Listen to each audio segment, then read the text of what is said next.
Assalamualaikum warahmatullahi wabarakatuh. Nama saya Aina Ulmardiah dari Prodi PGSD semester 5. Di sini saya akan menjelaskan materi mengenai pengertian manajemen kelas, lalu pengertian pendekatan manajemen kelas, serta tujuan pendekatan manajemen kelas, dan jenis-jenis pendekatan kelas.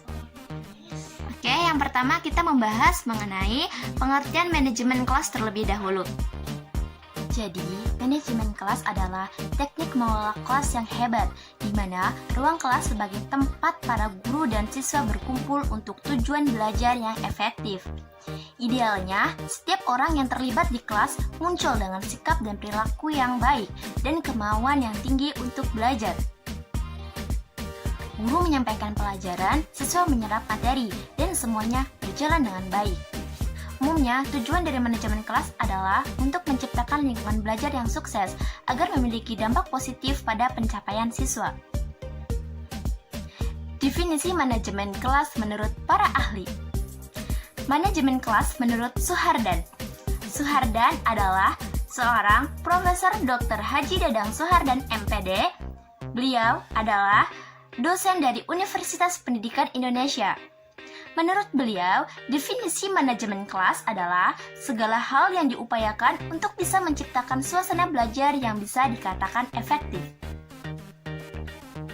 Suasana belajar yang diusahakan juga ingin mewujudkan kelas yang menyenangkan dan memotivasi anak-anak untuk belajar sebagaimana kemampuan yang dimilikinya.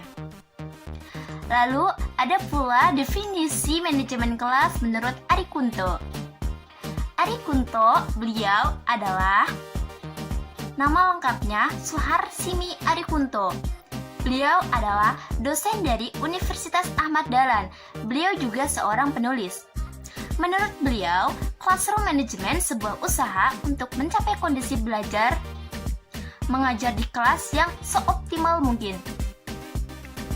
Nah, selanjutnya kita akan membahas mengenai pengertian pendekatan dalam manajemen kelas. Pendekatan berasal dari kata dekat yang berarti pendek, tidak jauh, hampir, atau menjelang. Sementara, pendekatan secara bahasa dapat diartikan sebagai proses atau cara perbuatan mendekati.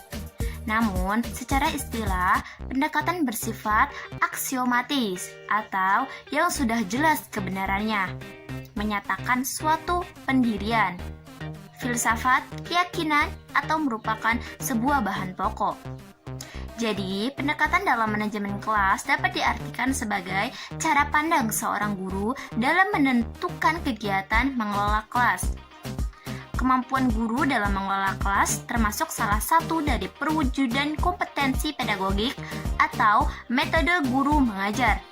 Kemampuan pertama yang harus dikuasai oleh guru untuk mengelola kelas merupakan kemampuan dalam memahami, memilih, dan menggunakan berbagai pendekatan yang harus ditentukan dalam manajemen kelas, sehingga menjadikan kelas menyenangkan. Nah, kemudian kita membahas mengenai tujuan manajemen kelas. Nah, tujuan pengelolaan kelas pada hakikatnya telah terkandung dalam tujuan pendidikan. Secara umum, tujuan pengelolaan kelas adalah penyediaan fasilitas bagi bermacam-macam kegiatan belajar siswa dalam lingkungan sosial, emosional, dan intelektual dalam kelas. Fasilitas yang disediakan itu memungkinkan siswa belajar dan bekerja, terciptanya suasana sosial yang memberikan kepuasan, suasana disiplin, perkembangan intelektual, emosional, dan sikap serta apresiasi pada siswa. Nah, tujuan manajemen kelas menurut Wijaya dan Rusyan, yang pertama, agar pengajaran dapat dilakukan secara maksimal, sehingga tujuan pengajaran dapat dicapai secara efektif dan efisien. Lalu yang kedua, untuk memberi kemudahan dalam usaha memantau kemajuan siswa dalam pelajarannya. Dengan manajemen kelas, guru mudah untuk melihat dan mengamati setiap kemajuan atau perkembangan yang dicapai siswa, terutama siswa yang tergolong lamban. Lalu yang ketiga, untuk memberi kemudahan dalam mengangkat masalah-masalah penting untuk dibicarakan di kelas demi perbaikan pengajaran pada masa mendatang. Lalu, kita akan membahas mengenai Macam-macam pendekatan kelas. Nah, yang pertama ada pendekatan kekuasaan. Pengelolaan kelas diartikan sebagai suatu proses untuk mengontrol tingkah laku anak didik. Peranan guru di sini adalah menciptakan dan mempertahankan situasi disiplin dalam kelas.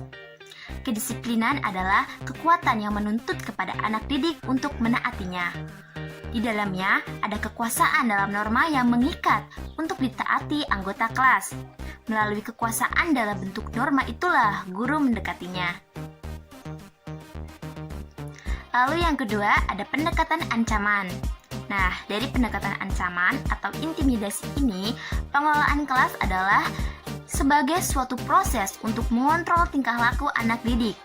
Tetapi, dalam mengontrol tingkah laku anak didik dilakukan dengan cara memberikan ancaman, misalnya melarang, ejekan, sindiran, dan memaksa. Nah, itu termasuk ke dalam pendekatan ancaman. Lalu yang ketiga, yaitu pendekatan kebebasan. Nah, pengelolaan diartikan sebagai suatu proses untuk membantu anak didik agar merasa bebas untuk mengerjakan sesuatu kapan saja dan di mana saja. Peranan guru adalah mengusahakan semaksimal mungkin kebebasan anak didik. Lalu yang keempat, ada pendekatan resep. Nah, pendekatan resep atau cookbook ini dilakukan dengan memberi suatu daftar yang dapat menggambarkan apa yang harus dan apa yang tidak boleh dikerjakan oleh guru dalam mereaksi semua masalah atau situasi yang terjadi di kelas. Dalam daftar itu digambarkan tahap demi tahap apa yang harus dikerjakan oleh guru. Perasaan guru hanyalah mengikuti petunjuk seperti yang tertulis dalam resep. Yang kelima, ada pendekatan pengajaran. Pendekatan ini didasarkan atas suatu anggapan bahwa dalam suatu perencanaan dan pelaksanaan akan mencegah munculnya masalah tingkah laku anak didik dan memecahkan masalah itu bila tidak bisa dicegah. Pendekatan ini mengajarkan tingkah laku guru dalam mengajar untuk mencegah dan menghentikan tingkah laku anak didik yang kurang baik. Peranan guru adalah merencanakan dan mengimplementasikan pelajaran yang baik. Yang keenam, ada pendekatan perubahan tingkah laku atau Behavior Modification Approach. Sesuai dengan namanya, pengelolaan kelas diartikan sebagai suatu proses untuk mengubah tingkah laku anak didik. Peranan guru adalah mengembangkan tingkah laku anak didik yang baik dan mencegah tingkah laku yang kurang baik.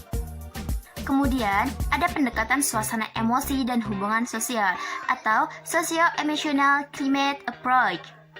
Pendekatan pengelolaan kelas berdasarkan suasana perasaan dan suasana sosial atau Socio-Emotional Climate Approach. Di dalam kelas sebagai sekelompok individu cenderung pada pandangan psikologi klinis dan konseling atau penyuluhan. Menurut pendekatan ini, pengelolaan kelas merupakan suatu proses menciptakan iklim atau suasana emosional dan hubungan sosial yang positif dalam kelas. Suasana emosional dan hubungan sosial yang positif artinya ada hubungan yang baik yang positif antara guru dengan anak didik atau antara anak didik dengan anak didik yang lain. Dan yang kedelapan, ada pendekatan proses kelompok atau Group Process Approach. Pengelolaan kelas ini diartikan sebagai suatu proses untuk menciptakan kelas sebagai suatu sistem sosial, di mana proses kelompok merupakan yang paling utama. Peranan guru adalah mengusahakan agar perkembangan dan pelaksanaan proses kelompok itu efektif. Proses kelompok adalah usaha guru mengelompokkan anak didik ke dalam beberapa kelompok dengan berbagai pertimbangan individual, sehingga tercipta kelas yang bergairah dalam belajar. Dasar dari Group Process Approach ini adalah psikologi sosial dan dinamis kelompok yang mengenengahkan dua asumsi, yaitu pengalaman belajar di sekolah bagi siswa berlangsung dalam konteks kelompok sosial, dan tugas guru terutama memelihara kelompok belajar agar menjadi kelompok yang efektif dan produktif. Yang kesembilan, ada pendekatan elektis atau pluralistik. Pendekatan elektis atau eclectic approach ini menekankan pada potensialitas, kreativitas, dan inisiatif wali atau guru kelas dalam memilih berbagai pendekatan tersebut di atas berdasarkan situasi yang dihadapinya. Penggunaan pendekatan itu dalam suatu situasi mungkin dipergunakan salah satu, dan dalam situasi lain mungkin harus mengombinasikan 2 atau 3 pendekatan tersebut di atas. Pendekatan elektis disebut juga pendekatan pluralistik, yaitu pengolahan kelas yang berusaha menggunakan berbagai macam pendekatan yang memiliki potensi untuk dapat menciptakan dan mempertahankan suatu kondisi yang memungkinkan proses belajar mengajar berjalan efektif dan efisien. Guru memilih dan menggabungkan secara bebas pendekatan tersebut sesuai dengan kemampuan, dan selama maksud dari penggunaannya untuk pengolahan kelas di sini adalah suatu set atau rumpun kegiatan guru untuk menciptakan dan mempertahankan kondisi kelas yang memberi kemungkinan proses belajar mengajar berjalan secara efektif dan efisien. Sekian penjelasan dari saya mengenai manajemen kelas. Mudah-mudahan video ini bermanfaat. Kurang lebihnya saya mohon maaf. Wassalamualaikum warahmatullahi wabarakatuh.